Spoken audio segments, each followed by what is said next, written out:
ప్రభు అయిన యేసుక్రీస్తుల వారి ప్రశస్తమైన నామంలో ఈ షార్ట్ వీడియో చూస్తున్న మీ అందరికీ కూడా మన రక్షకుడు ప్రభు అయిన యేసుక్రీస్తుల వారి ప్రశస్తమైన నామంలో ఈ ఉదయకాలపు శుభములు వందనాలు తెలియజేస్తూ ఉన్నాను. దేవుని వాక్యం చదువుకుందామండి. మత్తయి సువార్త 3వ అధ్యాయము 16-17 వచనాలు. యేసు బాప్తిసం పొందిన వెంటనే నీళ్లలో నుండి ఒడ్డునకు వచ్చెను. ఇదిగో ఆకాశము తెరవబడెను, దేవుని ఆత్మ పావురము వలె దిగి తన మీదికి వచ్చుట చూచెను.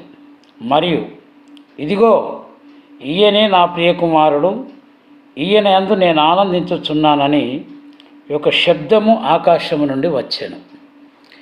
ఈ మాట వింటూ ఉన్నప్పుడు ప్రియ సహోదరి సహోదరులారా, మనని మనం పరీక్షించుకుందాం. ప్రభువైన యేసుక్రీస్తు వారు మనలో ఒకనిగా నరావతారిగా మనుష్య కుమారునిగా ఈ లోకములో అవతరించిన తర్వాత, కన్యమరియ గర్భమున జన్మించిన తర్వాత 30 సంవత్సరాలు నిండిన తర్వాత ఆయన మనందరికీ మాదిరి చూపించడానికి యొర్దాను నదికి వెళ్ళిపోయాడు.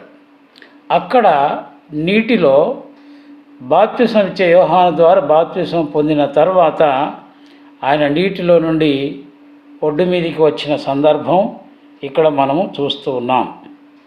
అయితే ఇదిగో ఆకాశము తెరవబడెను, దేవుని ఆత్మ పావురము వలె దిగి తన మీదికి వచ్చుట చూచెను. అప్పుడు ఒక శబ్దం వినబడేది ఆకాశం నుండి. ఏమిటి అంటే, ఇదిగో ఈయనే నా ప్రియకుమారుడు, ఈయన యందు నేను ఆనందించుచున్నాను అని ఒక శబ్దం ఆకాశం నుండి వచ్చాను.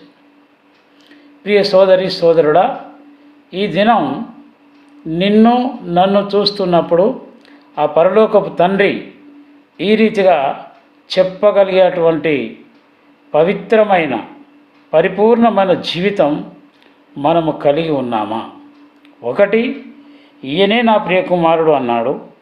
రెండవది, ఈయన యందు నేను ఆనందించుచున్నాను అంటున్నాడు. మనల్ని చూసినప్పుడు కూడా దేవాది దేవుడు లేక పరలోకపు తండ్రి అలా చెప్పగలుగుతున్నాడా? చెప్పగలిగేటువంటి ఉన్నతమైన జీవితం మనం జీవిస్తూ ఉన్నామా అని ఒకసారి మనల్ని మనం పరీక్షించుకుందాం. ఒకవేళ అలా లేను అని అనిపిస్తే ఇదే అనుకూలమైన సమయం, ఇదే రక్షణ దినం అని వాక్యం సెలవిస్తూ ఉంది. మనల్ని దేవుడు ఎప్పుడు చూసినా ఈయన నా ప్రియకుమారుడు కుమార్తె అని చెప్పేటువంటి స్థితిలో ముందుకు వెళదాం.